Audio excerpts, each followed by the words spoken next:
All right, ladies and gentlemen, let's talk about baby metal. Because on this channel, there's two things I like to do: sit on my butt and talk about music I like. And one of those bands just so happens to be baby metal.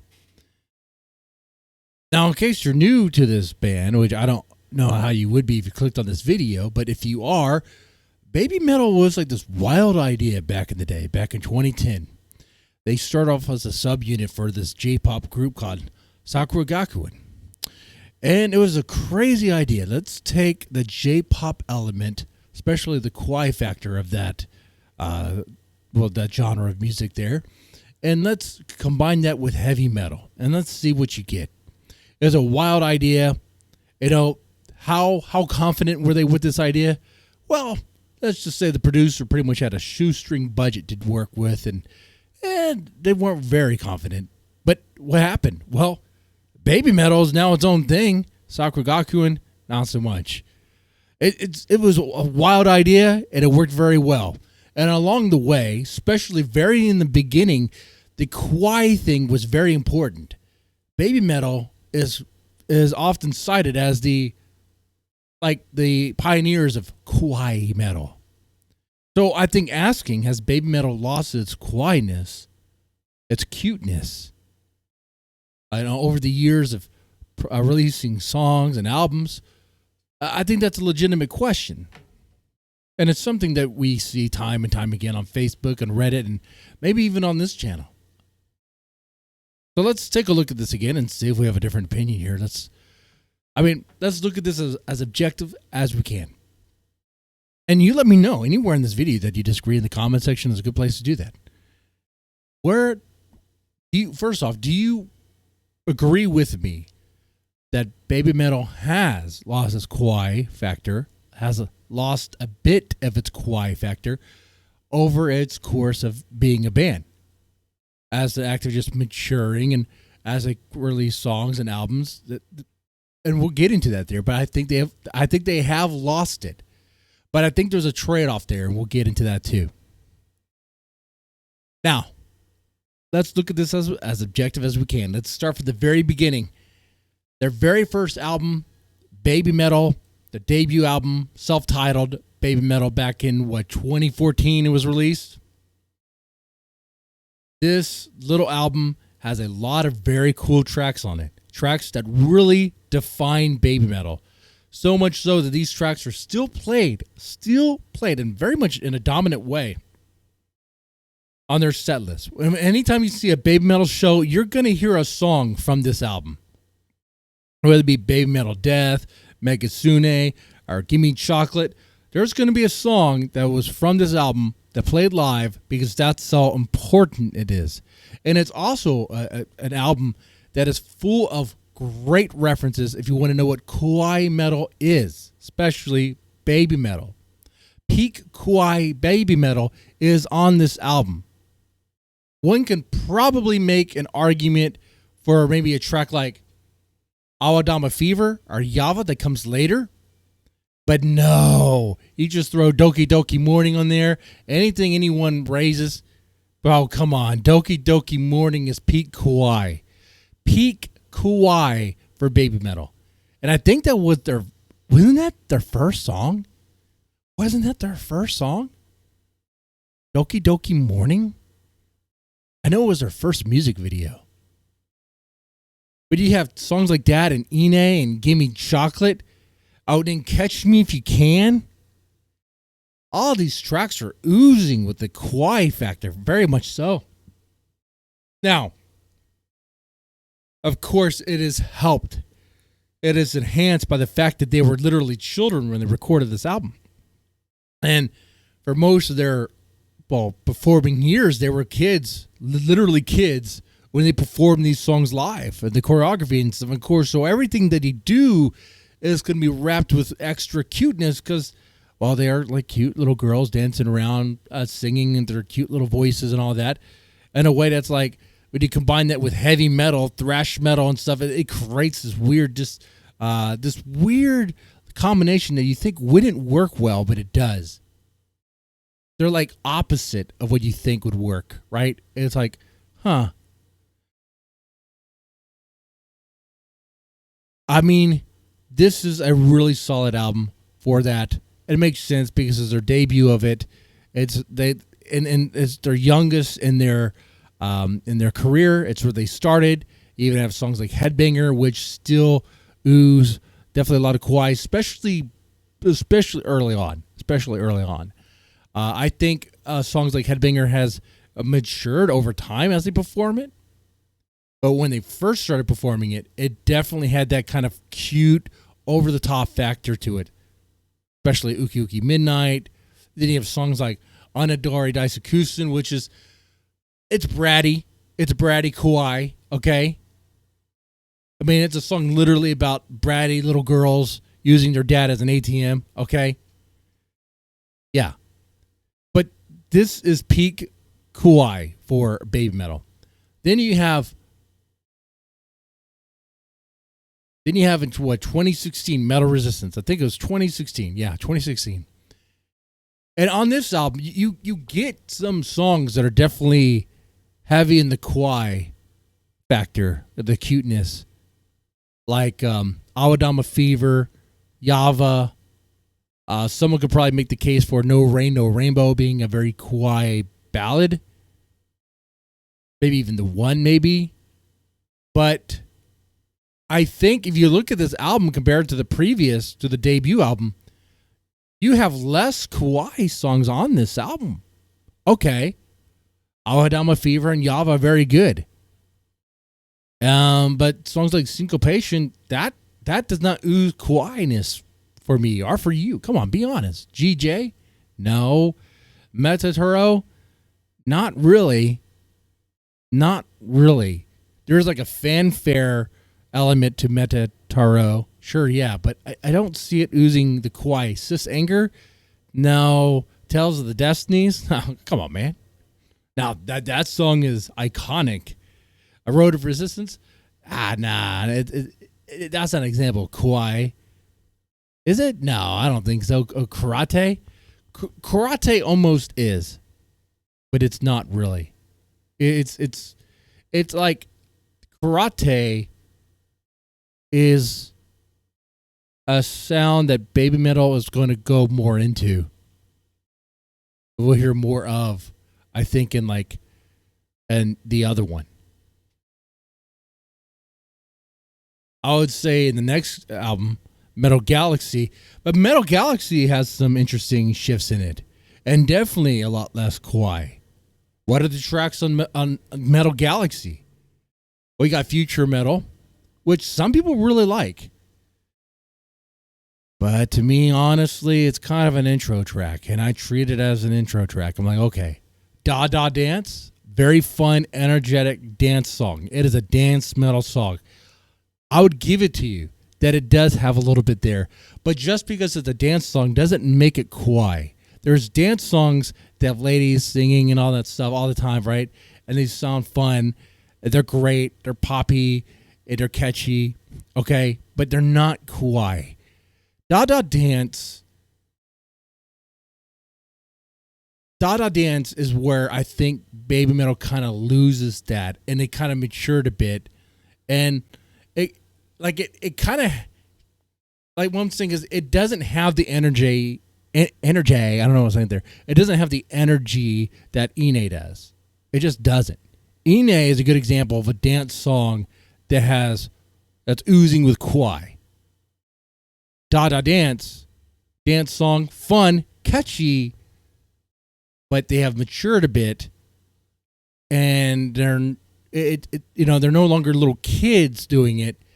It doesn't have that Kawaii factor to it. Now it actually sounds like more like kind of not cutesy kid J-pop music mixed with metal. Now it sounds like, well, a dance track mixed with metal. You get the difference there? What about Brand New Day? Brand New Day isn't Kawaii. It's just overly pop. No. It is just like the celebration of a brand new day. You take that energy of the song Brand New Day, combine it with something like Doki Doki Morning. It just, like, there's no comparison there. Like I just don't hear it. I don't hear if you were to make the argument, try to, I suppose. Maybe you can convince me.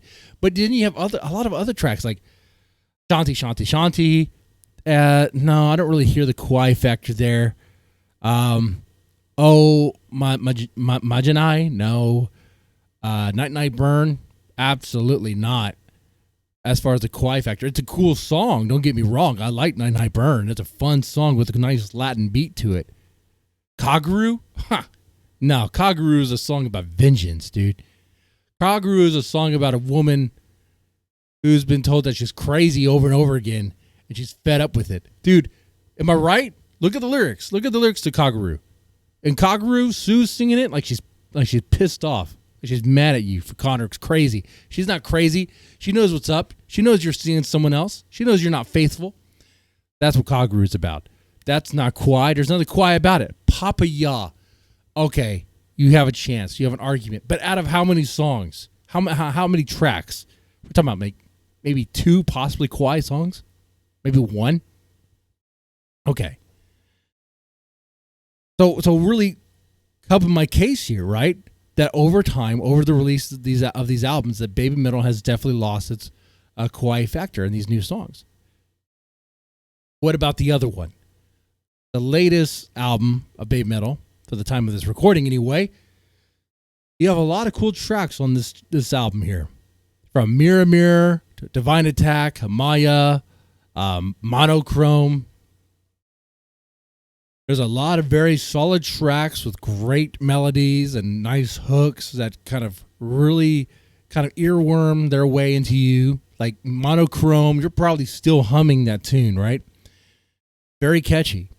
But none of these, absolutely none of these, not a single one has that Kawaii factor that we heard from off the debut album. Not a single song, and that's okay. That's okay. Let me tell you why it's okay. Why I'm okay with that. And maybe you could try to make an argument that maybe one of these does, but I know it's not going to be Metalism. I know it's not going to be Believing or Maya or Divine Attack. A lot of these songs just hit harder. It's like they're more honed in on the metal and the metalcore. They still have that pop element to it, a very poppy chorus, very bubbly at times, very bouncy.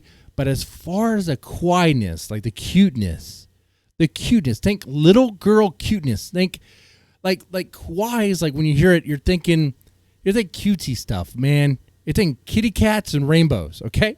What? But okay, wow. Kitty cats, rainbows, and rabbits. Like you get none of that from any of these songs. I mean, Monochrome, you might see a rainbow, but that doesn't. Well, not really, actually. Okay, so what I'm showing you here is that by album, they have gone away from their quietness. Now, when they perform their older tracks, do they still capture the same quiet energy? I think yes. I think they do. I've seen them live. I've seen them live many times, via sitting in this chair and watching you guys, capture the live footage. I've seen them live in person. I could say when they perform the older tracks, like Doki Doki Morning, even Give Me Chocolate, they have that very Kawaii energy there. They're able to pull it off. Yes, they're older now. They're like in their 20s. But they're able to kind of replicate that energy. Is it 100%? No, it's not 100%. I mean, let's just be honest there. But they're able to emulate the energy in a way that is more mature. And let's put it this way, as a 40-year-old man enjoying them, less creepy. That's the trade-off there.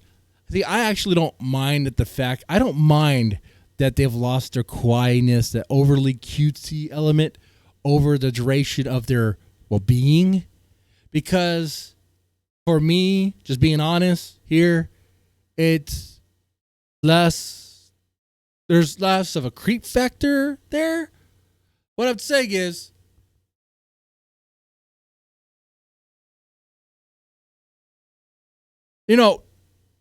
watching them as little girls perform the songs and sing, there's nothing wrong with that. But one could, and there's people who do, we've heard them before, make the argument as, oh, what's, the sort of person that may be attracted to that. And there is some truth to that. The sort of person that is attracted to that sort of thing for the wrong reasons would be attracted to it. Sure, but that doesn't make it wrong. It's just, okay.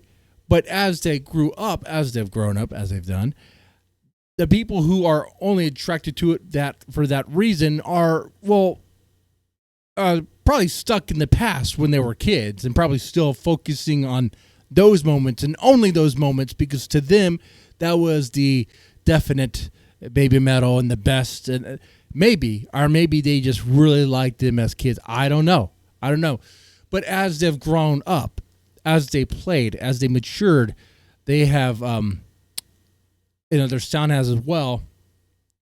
And it's easier. It's actually a lot easier now for them to be accessible, especially to like the Western audiences, because they don't have that overly kawaii little girl look anymore, or sound anymore. They still have a very fun poppy sound that is very unique. They definitely have a very unique makeup about them because they are a J-pop unit with a metal component added to it, which really sets them apart, which you could really, like, the big difference of that is when you describe what baby metal is to anyone who doesn't know, they'll be like, it's a band. And you'll be like, it is a band, but, because there is a but there. Because as people think of a band, they think of everyone there as musicians. And it is true that baby metal themselves, even the girls, they themselves are musicians, the fact that they sing, yes, but they're vocalists. They sing and they dance. But it's the band part, the musician part, the guitars and all them part that gets added when they perform live. That's the big thing there for them. And it's something that is very, very Japanese. It is very Japanese there, I think. You try to compare it to, I've tried to compare it to Western, I guess, pop artists, but even that, I guess so. I guess you could be something like that. Those big pop artists, name a name, they have a band that plays with them live. I don't know if it's always, live audio or what, but they do. You probably don't even know who they are, right? But anyway, setting that aside, none of that really matters necessarily. It's just interesting if you try to describe what they are to people who doesn't really know.